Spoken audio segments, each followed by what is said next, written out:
Terus kalau ada ulama mengatakan doa itu mukhul ibadah, itu maksudnya gini, doa itu bukti kita minta, minta itu bukti kita lemah. Nah merasa lemah itu sudah bagian dari ibadah. Makanya masyhur itu syairnya Abdul Al-Haddad itu, fadu'ai wabtihali dalilun li fiftikori itu.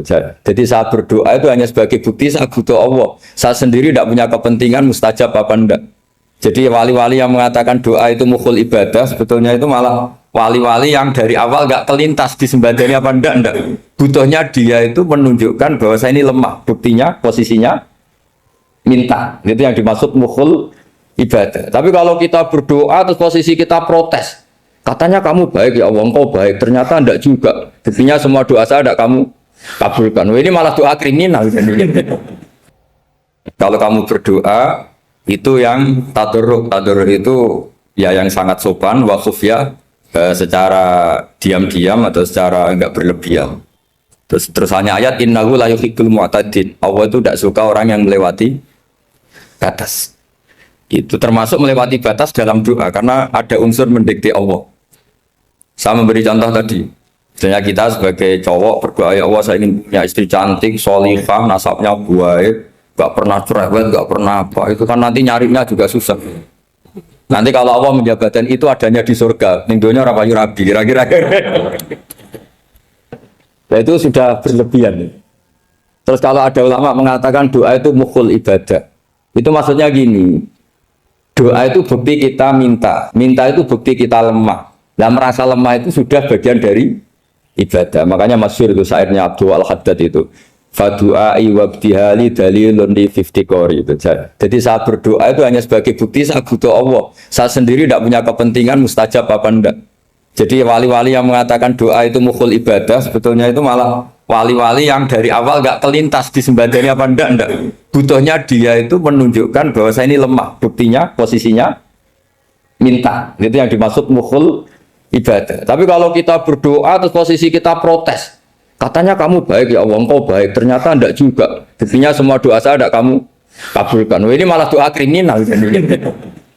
Jadi yang dimaksud mukhul ibadah itu doa itu bukti minta. Minta itu bukti lemah. Makanya ada syairnya Abdul Al-Haddad maksud fadu'a ibabtihali dalilun li fiftikor.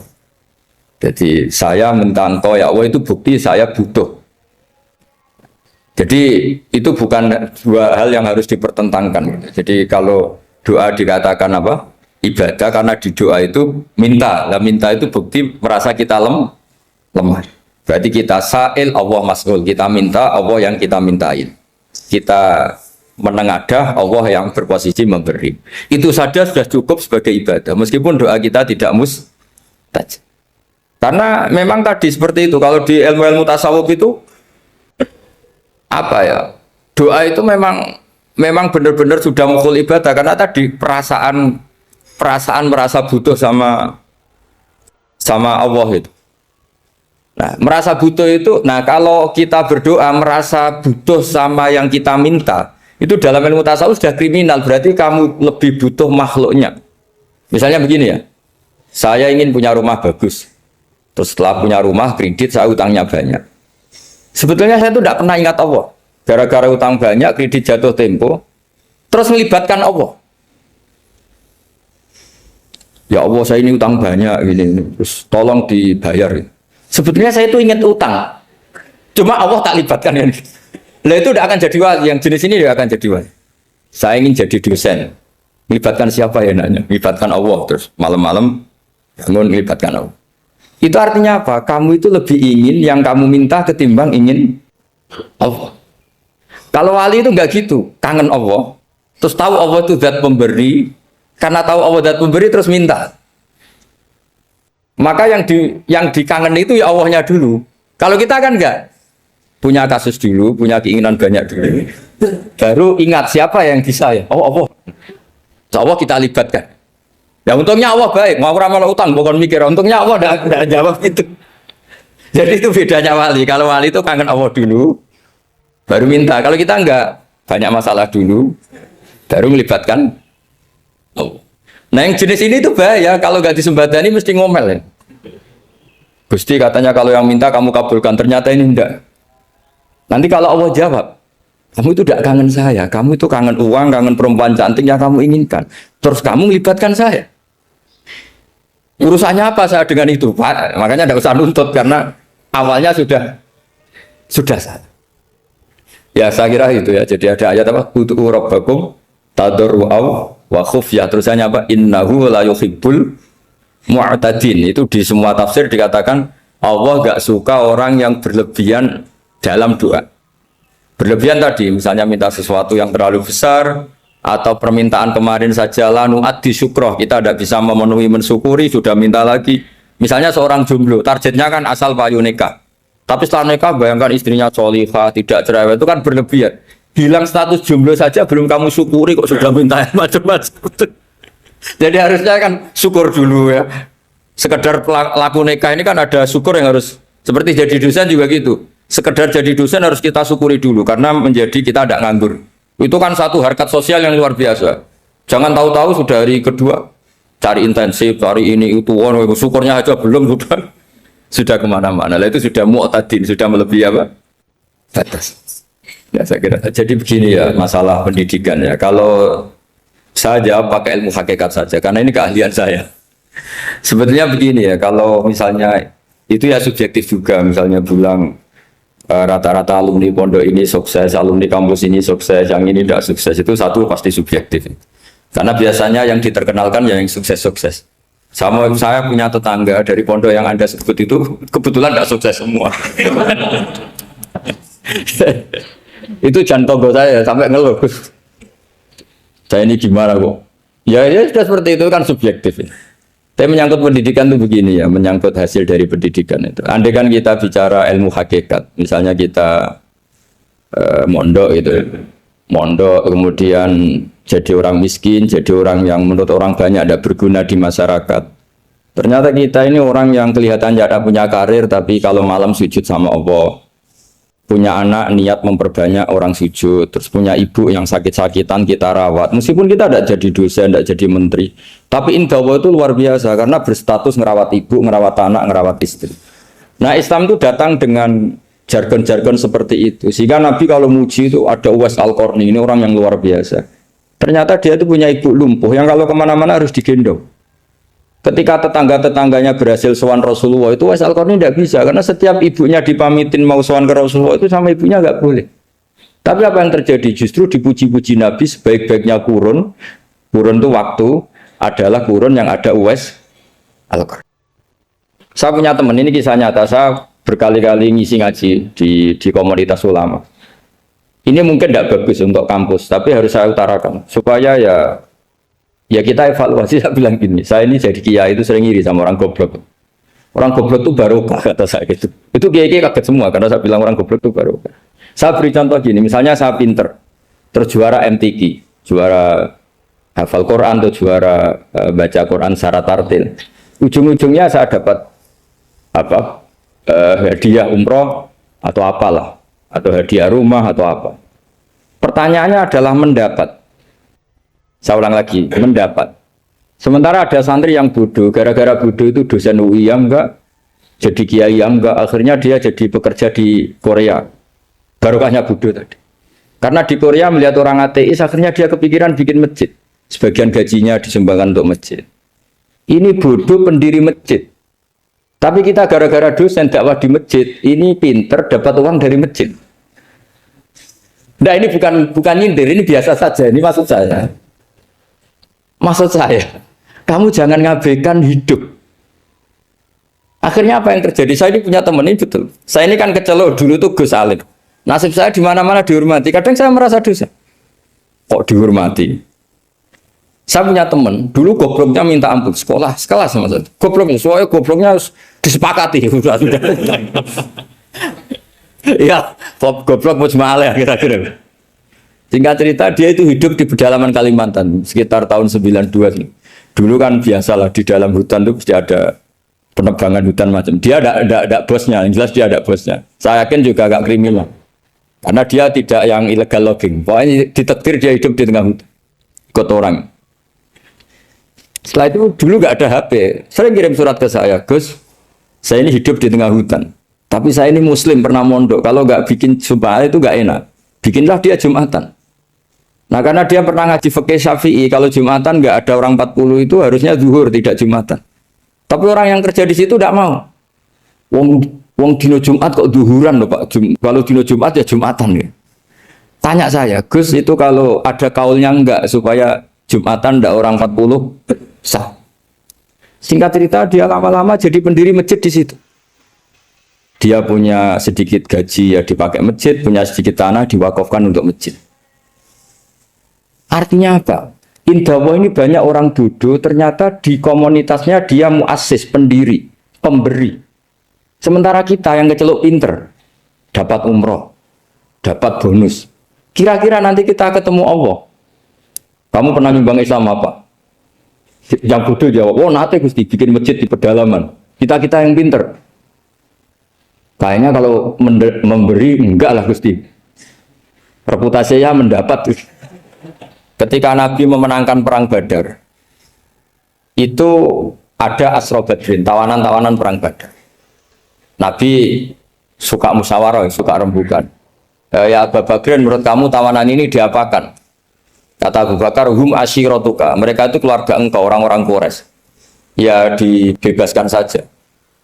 Pakai tebusan. Nanti uang itu kita kelola supaya jadi penguat Islam. Dan orang-orang ini merasa utang jasa karena harusnya dibunuh, tapi kita bebaskan.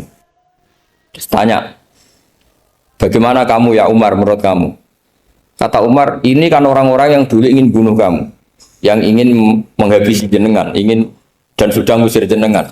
Ya setelah ketangkap ya dibunuh, kok repot.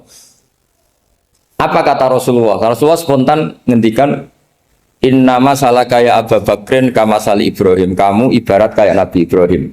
Izqala faman tabi'ani fa innahu minni wa man asani fa innakal ghafurur rahim. Jadi Nabi Ibrahim itu unik.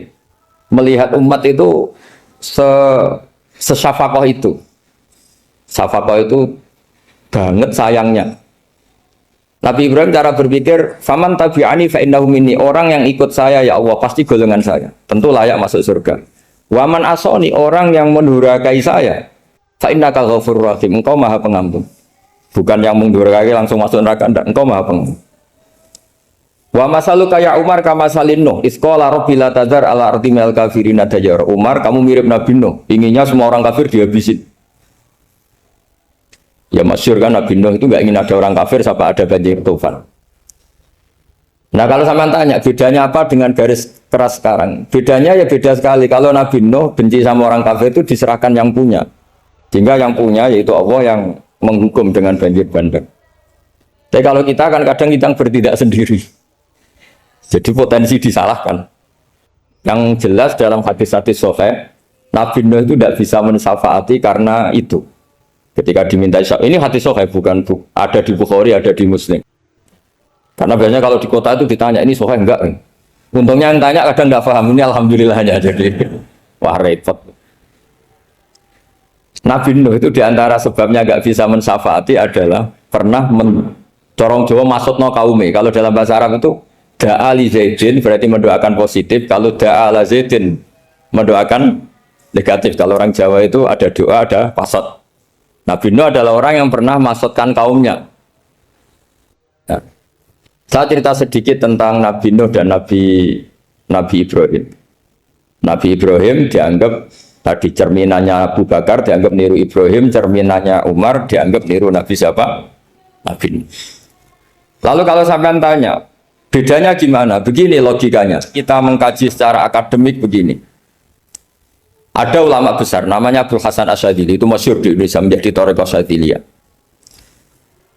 Terus ada seorang muridnya minta gini, ya Abdul Hasan Asyadzili, tolong saya dikasih ijazah supaya saya tidak pernah maksiat di bumi ini. Karena saya takut sama Allah, kalau saya maksiat itu merasa tidak nyaman dengan Allah. Abdul Hasan Asyadzili ini malah marah besar. Atuhibbu alla tadhharu maghfiratu. Kalau kamu tidak pernah maksiat, berarti kamu suka maghfirahnya Allah Ta'ala itu tidak kelihatan, karena nggak ada yang maksiat. Tapi bukan dukung kamu yang tidak ada, ini cerita ilmiah. Tapi kalau Sayyid Abdul Al-Haddad, itu kebalikannya. Ada orang fasik itu hidup berkeliaran, mengganggu masyarakat, ganggu ketertiban agama. Ada kiai atau siapa gitu mendoakan supaya tobat atau dikasih panjang umur supaya nanti bisa tobat. Itu beliau Said Abdul Khattab marah besar. Man da'a li fasikin bil baqa faqad ahabba ayu sawahu fi ardi. Orang yang mendoakan orang fasik hidup berarti dia suka Allah dimaksiati di buminya. Jadi akhirnya jadi kutub besar, yang satu Sadziliyah, yang satu Haddadi. Kenapa ya? Karena tadi yang satu cerminan Nabi Isa, yang satu cerminan Nabi Yahya. Sebagaimana sabda Rasulullah tadi, apa ulama ummati ka ambiyai bani Israil. Juga masyhur dalam aplikasi pengajaran juga gitu. Masyhur sekali dalam kitab-kitab diceritakan. Kalau Said Abdul Haddad, kalau ada orang sowan itu, kamu ngaji sama siapa? Sama si A. Itu. Pernah nangis gak pas ngajar? Gak pernah. Udah gak terus, gak usah diterusin ngaji orang seperti itu. Hatinya atas ya. Wong orang iso nangis ya. Tapi kalau Abu Hasan Asadili kebalikan. Kamu ngaji sama siapa? Sama si A. Itu. Pernah tertawa enggak kalau ngaji? Enggak pernah. Udah, enggak usah ngaji sama orang itu. Orang enggak bisa syukur.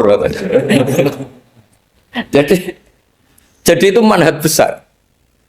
Nah, akhirnya orang-orang kayak kita ini enggak jelas semua. Nangis ya bisa, syukur, guyu ya bisa. Cuma celakanya kalau kita nangis karena enggak punya uang, kalau guyu karena punya uang. Itu masalahnya. Tapi kalau wali-wali dulu enggak. Kalau senyum ya karena saking yakin rahmatnya Allah itu wasiat rahmatu. Kalau nangis ya karena takut azabnya Allah. Kalau kita kan enggak, sangat-sangat materialistik. Ini yang membedakan kita. Sebenarnya nangis dan senyum itu satu keharusan karena Allah punya madharul jalal. Ketika Allah dengan sifat keagungannya, maka kita ini coro Jawa serakot bersenyum. Tapi Allah itu kadang sebagai madharul jamal. Adanya satu keasikan. Sehingga yang merengut itu yang salah. Makanya dalam ilmu tasawuf, kutub wali itu hanya dua. Allah dengan madharul jalal, dengan Allah yang madharul jamal. Contoh madharul jalal misalnya gini. Ketika Nabi Musa ingin melihat Allah, saking kangennya ingin melihat Allah, Rabbi arini anzur ilaik, ya Allah saya beri hak untuk melihat engkau. Allah dengan jalalnya gini, Allah itu qadim, superior. Tentu gak layak tersentuh barang hadis itu makhluk. Sehingga ketika falam mata jalla rabbuhu lil jabali ja'alahu dakka wa kharra Musa sa'iqa. Sehingga enggak levelnya apapun hebatnya Nabi ini tetap makhluk. Sementara Allah itu qadim. Enggak kuat.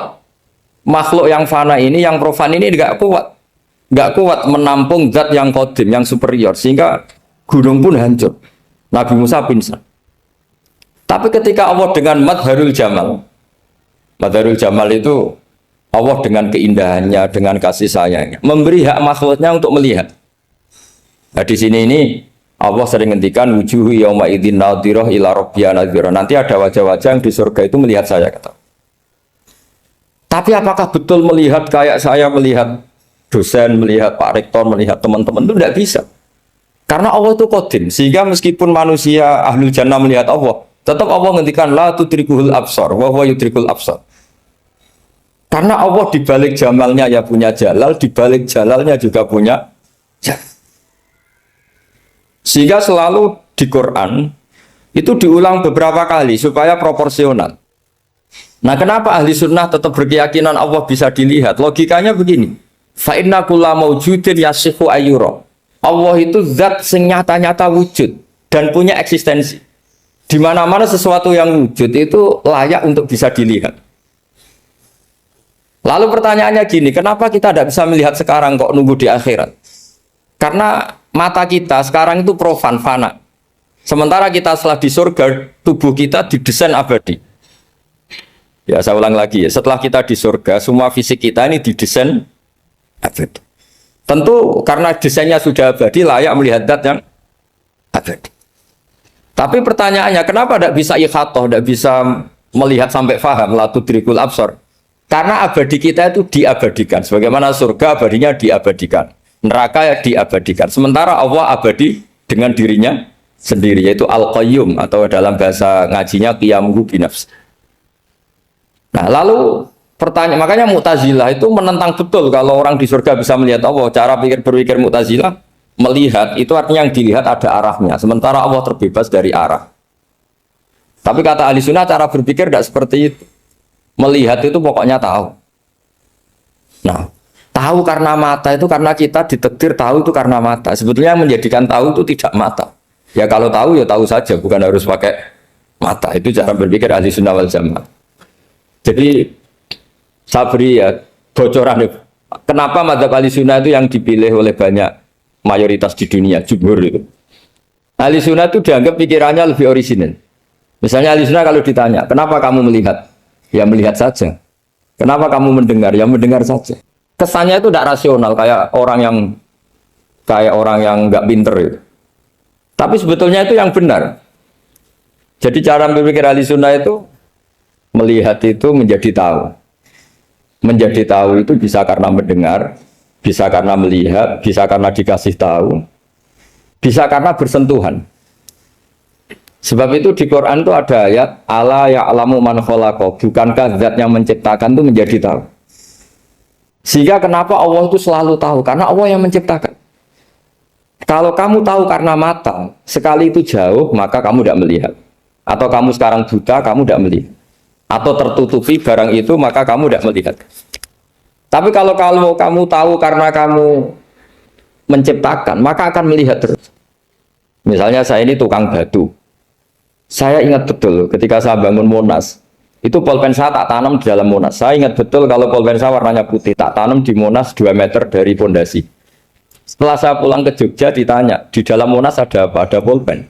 Posisinya 2 meter dari pondasi. Kenapa saya tahu? Karena saya yang menciptakan. Nah, karena menciptakan ini sehingga tahu saya akan terus-menerus. Tapi kalau tahu karena mata, sekali barang itu tertutupi, nggak tahu. Misalnya saya tahu jenengan karena dekat, sekali jenengan kemana-mana saya sudah tidak tahu.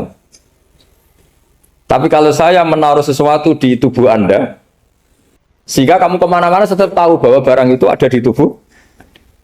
Nanti kalau ada yang protes, tapi bisa saja Gus barang itu dicuri orang, kemudian Anda tidak tahu. Yang menjadi tidak tahu karena saya sudah tidak menciptakan suasana itu. Selagi saya yang menciptakan, maka akan tahu terus. Nah, tapi karena Allah ini menciptakan semua yang ada di bumi, maka Allah tahu terus. Jika Allah tahu cara bikin kuman, terus tahu bahwa manusia itu punya kuman, kumannya punya organ, organnya juga punya kuman. Terus gak kebayang.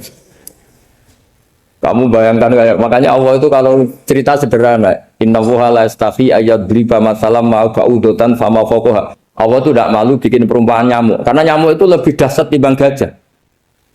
Para pematung itu disuruh bikin gajah masih mampu. Bikinkan patung gajah, mungkin masih sanggup. Tapi kalau tak suruh bikin patung nyamuk, nggak usah bikin hidup, patungnya saja sekecil itu. Padahal nyamuk kecil itu punya organ tubuh. Lalu bikinnya organ tubuh nyamuk itu kayak apa? Organnya punya kuman, kumannya punya organ, organnya juga punya kuman. Sehingga orang-orang alim itu baca nyamuk itu lebih jadi ayat Allah ketimbang melihat dinosaurus. Tapi sekarang orang itu nggak tertarik ceritanya. Jadi beda perasaannya orang alim sama orang awam. Kalau orang awam tuh melihat mukjizat kan yang dasar-dasar kayak dinosaurus, gajah, wow gitu. Kalau orang alim nggak, malah melihat nyamuk.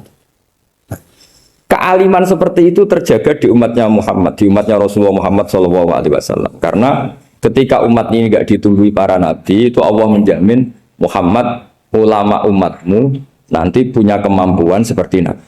Tentu tidak dalam keutamaan ya, keutamaan tentu nggak sekelas sama nabi. Kenapa itu terjadi? Karena tadi para nabi ini mewakili sekian. Kalau kita sangat mencintai Indonesia, maka kita akan tegas siapapun yang ingin menghancurkan Indonesia. Itu kira-kira cerminan Nabi Nuh. Kalau kita sangat mencintai Allah, maka kita akan benci sebenci-bencinya sama orang yang mendurhakai Allah. Tapi masalahnya, Allah yang kita cintai itu memaklumatkan diri kalau bersifat Ghafur, pengampun. Sehingga kalau kita terlalu kasar, ini kan yang kita cintai bersifat Ghafur kok kita kasar. Di sini Nabi Ibrahim. Beliau sangat mantel sekali sama yang durhaka sama Allah. Tapi kalau mau mantel gimana? Zat yang mengajarkan itu bersifat Ghafur. Maka kita mau tidak mau. Makanya ada riwayat mengatakan takhallaku bi akhlaqillah, kamu bertata krama kayak akhlaknya Allah. Akhirnya ya sudah, kita mau apa coba? Kira-kira kalau kamu mencintai seseorang, itu potensinya akan dua, protektif. Ada telepon, itu dari siapa? Cewek atau cowok? Protektif. Itu bukti cinta apa bukti sultan? Kan tidak tahu. Tapi misalnya kamu cinta perempuan terus WA-an sama lelaki gak apa-apa, jalan sama lelaki gak apa-apa, sama masa lalunya pacarnya juga gak apa-apa. Itu cinta apa pembiaran? Kan sama-sama gak jelas. Nah kira-kira mencintai Allah itu kira-kira analoginya seperti itu. Kalau yang satu protektif, Allah harus zat satu-satunya yang disembah. Gak boleh didurhakai, gak boleh dikhianati kok. Sehingga ini sangat keras sekali. Nah, ini Nabi Nuh. Di sini ada Nabi Ibrahim karena orang yang zat yang kita cintai bersifat ghafur. Jika kalau kita terlalu tegas beda dengan sifatnya Allah yang bersifat ghafur. Nah umatnya Nabi seperti itu mulai dulu. Ada yang moderat, ada yang keras, ada yang setengah keras, setengah moderat. Ada yang ngambil sikap, oh udah mangan turu, sementara mati. Itu lebih baik itu timbang punya istihad tapi gak jelas mendingan. Itu ada riwayatnya. Suatu saat ibadah akhir umatku terbaik adalah tidur. Maksudnya tidur itu gak ngambil sikap, masyhur itu. Saya beri riwayat yang ada di Bukhari Muslim. Satakunu fitanun al-qa'id fiya khairun nal-qa'im wal-qa'in fiya khairun nal-masi wal-masi fiya khairun nas-sa'i. Nanti di akhir zaman itu banyak fitnah. Kata Rasulullah, yang duduk lebih baik ketimbang yang berdiri, yang berdiri lebih baik ketimbang yang jalan biasa lebih baik ketimbang yang jalan bergegas. Man tasyarrafa laha tastasrifu. Fitnah itu adalah siapa yang terlibat maka akan semakin parah.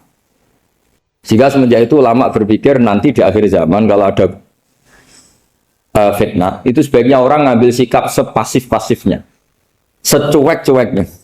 Jadi semua syurahul hadis sepakat makna hadis ini apa? Orang disuruh sikap secuek-cuek.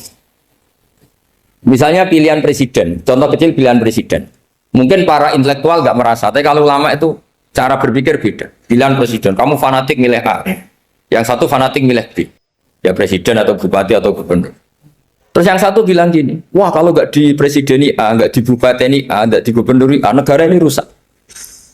Mungkin betul dari segi jejak rekamnya A ini bagus. Tapi pertanyaannya secara tauhid, bagaimana Anda menggantungkan kesejahteraan sama makhluk? Kamu nggak pernah terusik begitu kan para intelektual? Itu kan melukai. Bagaimana mungkin Anda menggantungkan kesejahteraan dengan seorang makhluk? Wah kalau di presiden A pasti Indonesia makmur, kalau bupati A pasti Sleman makmur, pasti Bantul makmur. Nah, bagaimana mungkin makhluk yang sedang soleh kamu pastikan selalu soleh? Wong dia makhluk bisa berubah. Sementara yang B misalnya fasik, wah kalau dipimpin B pasti rusak negara. Bagaimana kamu pastikan B yang fasik selalu fasik? Dia saja dia husnul Fatimah, yang fasik pas mimpin jadi soleh, yang soleh pas mimpin jadi fasik. Akhirnya ulama karena tahu sifat manusia itu berubah dan kendali di tangan Allah, sikapnya nggak jelas. Saya ini termasuk orang yang terkenal nggak jelas. Karena kalau ditanya, Gus sampai milih presiden mana, bakti mana? Sanut pangeran sing dadi aku loyal. Wah, anut pangeran yo kacau. Wah, luwih kacau menan anut pangeran kan.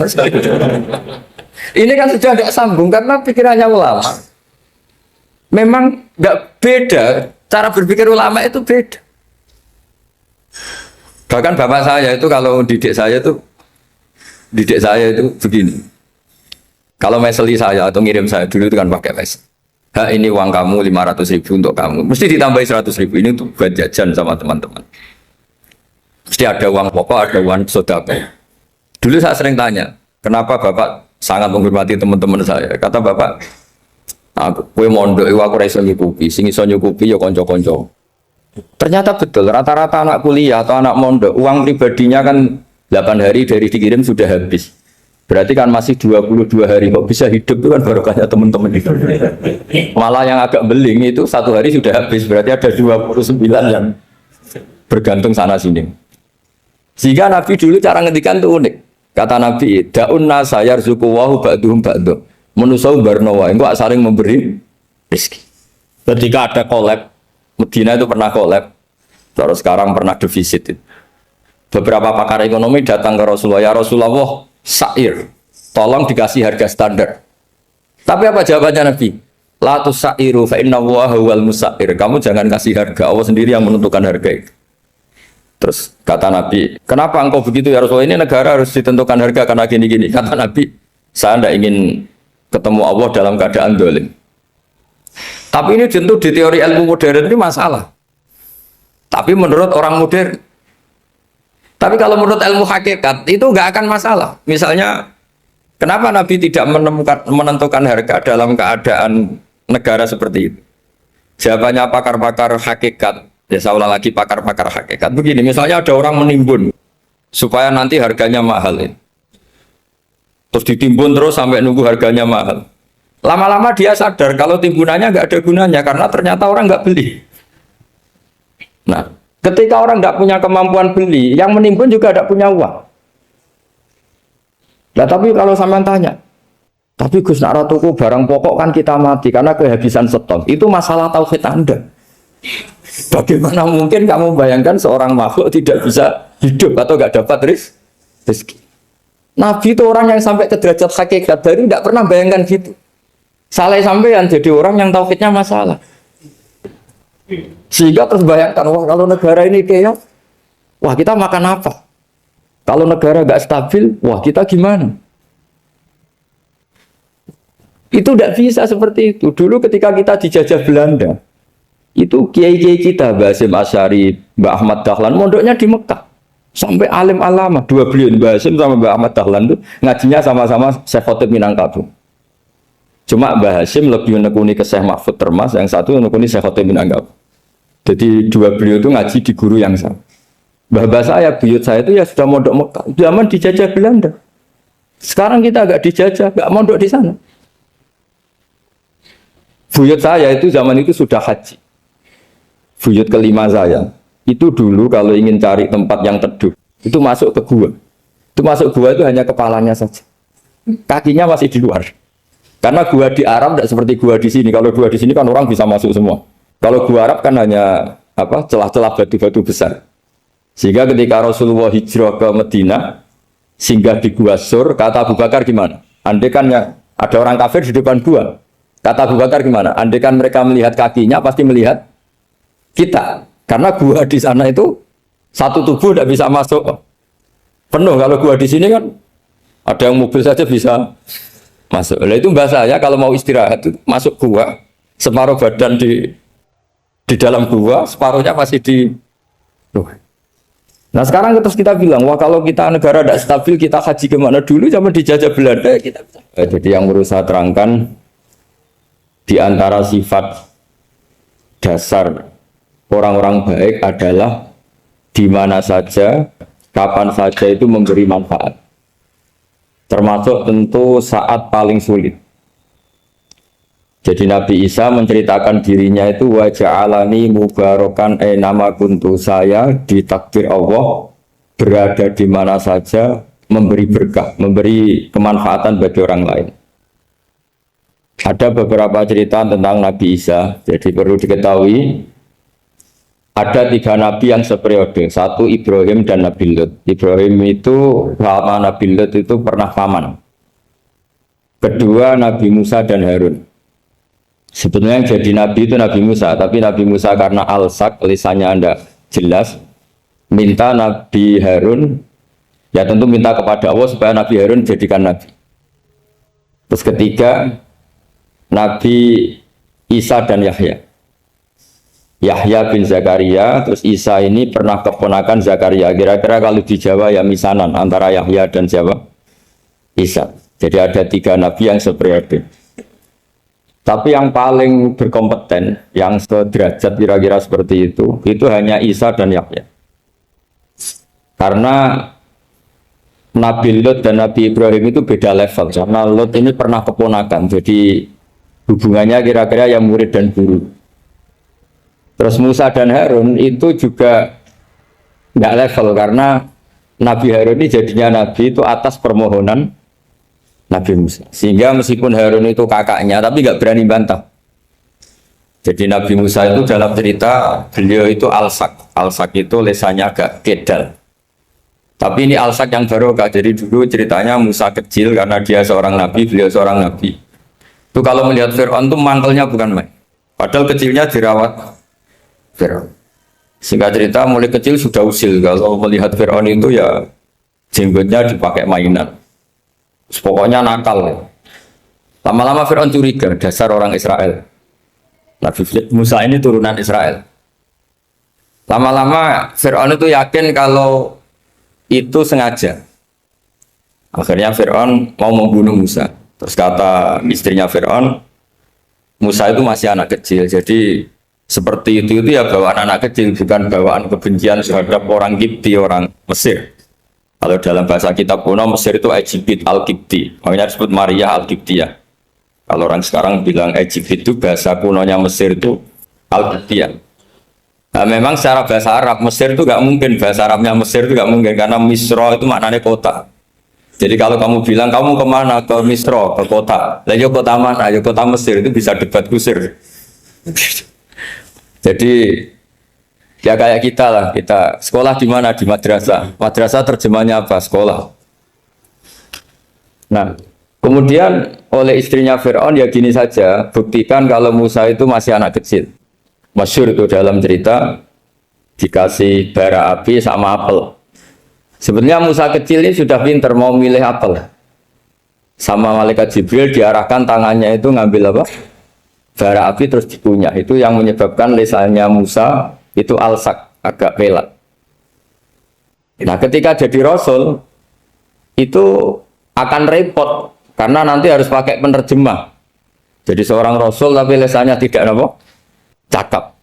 Akhirnya Nabi Musa realistis ngendikan ketika diutus wa akhi Harun wa afsahu minni lisanan fa arsilhu ma yarid ay yusaddiquni inni akhafu ay yukadzibun. Ya Allah, saudara saya Harun itu lisannya lebih fasih. Tolong jadikan dia rasul sebagai penguat saya. Akhirnya Allah mengabulkan doanya Nabi Musa, kemudian Harun dijadikan sebagai apa? Rasul. Sehingga meskipun satu angkatan Harun dan Musa ini enggak level. Artinya nggak level itu ya Harun yang takut Musa. Terus ketiga ini Nabi Yahya dan Nabi Isa. Ini umurnya ya seangkatan, kecerdasannya, jadi nabinya sama-sama mulai kecil. Kita tahu Nabi Yahya termasuk yang diberi khitab Allah, ya Yahya khudil kitab bi quwwah wa atainahu hukma sobiyya. Yahya berpeganglah kitab secara kuat dan dia saya kasih kenabian ketika kecil.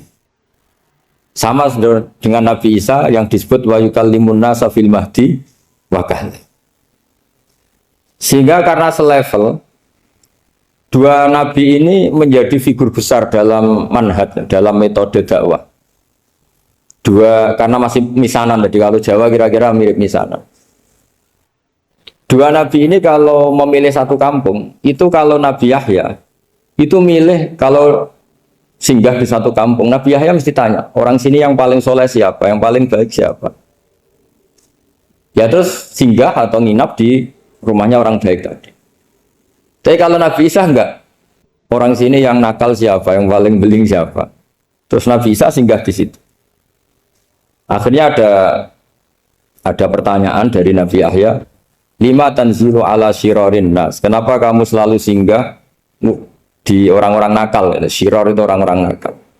Masyhur itu Nabi Isa menjawab, ana tabibun udawil mardo. Di mana-mana Nabi itu ibarat seorang dokter, kerjaannya tentu menyembuhkan orang-orang yang apa? Sakit. Jadi dua Nabi ini sering berdebat, tentu debat yang baik, dan itu menjadi cara Jawa itu punjeri ilmu. Jadi manhaj ilmu besar antara Yahya dan Isa. Begitu juga Nabi Yahya itu kelihatan agak rileks, panik, saking takutnya sama Allah. Kalau Nabi Isa itu rileks, pokoknya kumpul orang-orang nakal itu ya rileks. Akhirnya ada dua pertanyaan sekaligus nanti jadi dua manhaj. Kenapa kamu sering sering kalau bahasa Arab itu abasa ya. Terus yang Nabi Yahya balik bertanya, kenapa kamu sering senyum, sering tertawa?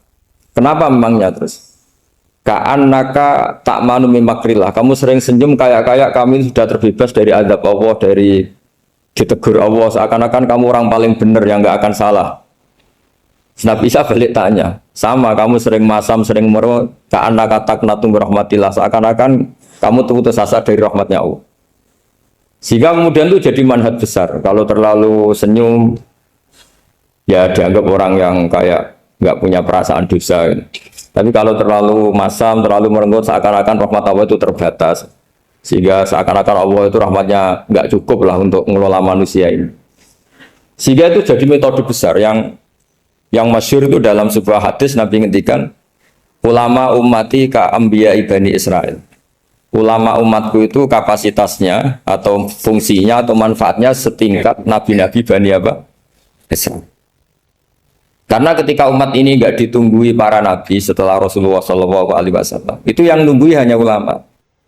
Tapi ulama ini sudah cukup mewakili para nabi Bani Israel. Dan banyak syurahul hadis, para menyarah hadis mensarahkan Nabi tidak ngendikan ulama ummati kamisli seperti saya, tapi ka'ambiyai Bani Israel, bagaimana nabi-nabi Bani Israel. Nabi Bani Israel itu macam-macam. Termasuk ada yang tidak nikah, yaitu yang bernama Yahya dan Isa. Delala umatnya Nabi itu ada orang alim alamah yang ilmunya melegenda, yaitu namanya Imam Nawawi. Itu tidak nikah. Sampai kabudut.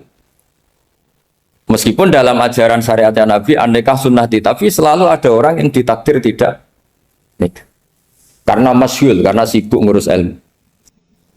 Bukan karena tidak laku, yang jelas itu bukan karena tidak laku. Imam Nawawi itu ganteng, orangnya ya normal, tapi karena sibuk nulis, beliau sampai kabudut itu tidak nikah. Imam Sibawayh itu suka sekali sama ilmu, menjadi istri utamanya ya ilmu. Dia ganteng, Sibawayh itu maknanya tuh apel, dia ganteng sekali, sampai banyak cewek yang senang. Akhirnya dia nikah. Tapi nggak pernah dikumpulin. Dia belajar terus. Ketika beliau ke pasar, dulu nggak ada supermarket, beli kertas, kitabnya dibakar semua sama istri. Dikira istrinya terus mencintai dia, malah diceraikan. Itu siapa Imam Sibawayh. Terus ada umatnya Nabi yang paling unik di dunia. Mungkin Pak dosen, saya kiai pun nggak bisa nih. Tuh ada orang tuh ganteng sekali, istrinya cantik sekali. Itu tahu-tahu sudah 10 tahun tidak pernah hubungan suami istri. Karena ketika si suami itu tahu istrinya cantik, itu langsung sholat, sujud syukur, sholat terus. Saking senengnya punya istri cantik. Yang istrinya cantik juga solihah, tahu suaminya ganteng ya terus sholat terus syukur. Itu sampai berhari sampai bertahun-tahun. Terus ketika ketemu cocokan, dek kita sudah nikah berapa? Terus dilihat, kayaknya sudah 10 tahun, tapi tidak pernah hubungan. Oh itu nggak kebayang itu. Ganteng sama cantik, kalau jelek sama jelek itu mungkin. Yang satu villa naudzubillah, satu itu kan nunggu rafa saja. Ini enggak ganteng sama cantik. Nah, kenapa kualitas ulamanya Rasulullah itu bisa seperti Nabi Bani Israel? Karena agama ini, umat ini sudah ada ditunggui para nabi. Sehingga mau tidak mau kualitas ulama, alhamdulillah barokahnya Nabi itu berkualitas kayak nabinya Bani Israel. Soal kebahagiaan. Nenek moyang pulau jenengan tuh anaknya banyak, dijajah Belanda, jajah Jepang, ya nyatanya anaknya banyak-banyak. Itu kira-kira bahagia apa enggak? Nah, artinya gini ya, tentu kita tidak ingin dijajah itu tentu ya, tapi kita ini selalu latah. Wah kalau ekonomi jatuh kita makan apa? Kalau kita dijajah kita tidak perlu seperti itu. Rahmatnya Allah Ta'ala itu akan adrokatna. Rahmatnya Allah Ta'ala akan menemukan kita. Apapun kondisi kita, apapun keadaan kita. Ini cara berpikir tauhid.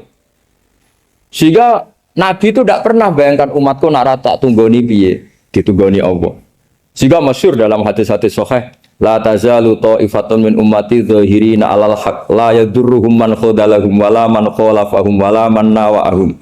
Selalu di umatku ada kelompok-kelompok yang selalu membela kebenaran dan tidak akan terkalahkan oleh kesesatan di akhir zaman. Kenapa? Cara berpikir orang tauhid itu sederhana begini. Allah menamakan dirinya Al-Hadi, penunjuk jalan.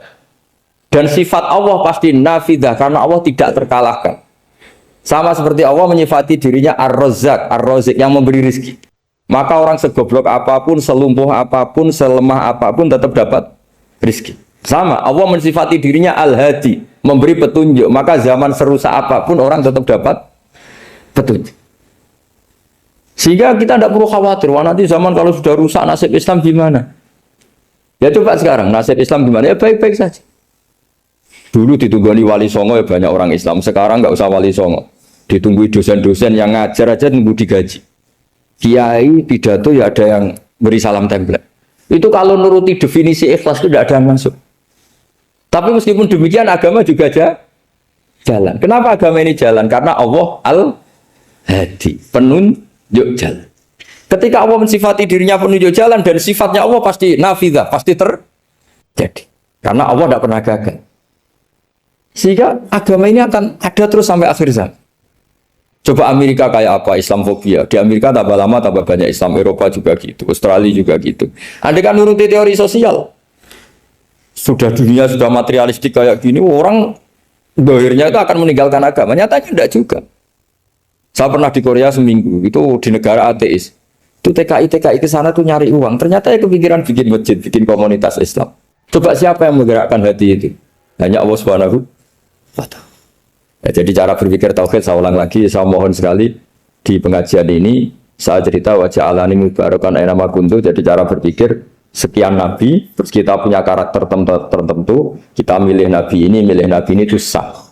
Karena ulama ummati ka'ambiyai bani Israel. Ulama umatku itu ibarat kayak nabi bani Israel. Jadi ada yang milih tadi seperti Nabi Isa fokusnya ngurusi orang-orang nakal. Itu juga bagus karena di mana-mana nabi itu seperti dokter.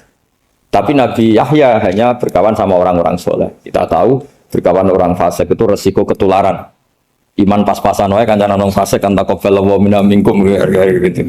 Wong kamu sendiri tidak sehat-sehat amat berteman orang penyakitan kan bahaya.